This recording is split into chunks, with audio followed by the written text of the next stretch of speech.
All right, so this was this was my micro adventure trip by, of course, no other than Ryan Strobel.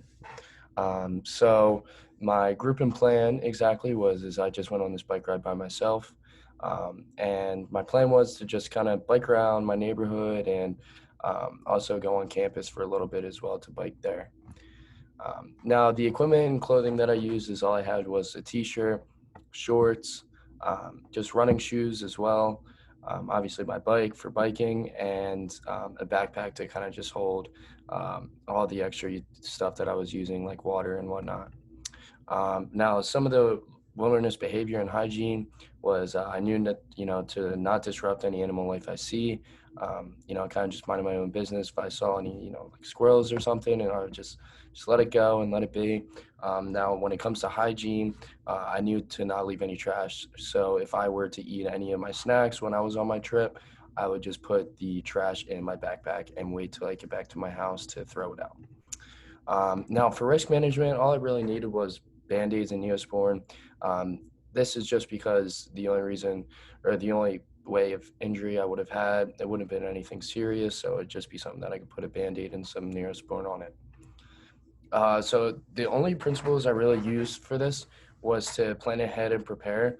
So the first thing I did was planning it is I went on to Google Maps and was just looking around what places would be the best spot for me to kind of just bike around.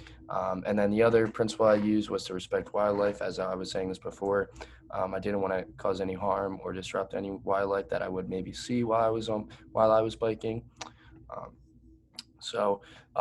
what went well and my meal plan was overall it was a very enjoyable ride. It was good weather. I want to say it was probably high 70s to low 80s with a nice breeze. So that definitely was nice. Um, and for food, all I really brought was a banana and cheese crackers. Now I brought the banana just in case I started cramping up during my bike ride and just some extra snacks just because I didn't need to bring any like serious food just because it wasn't as long of a trip.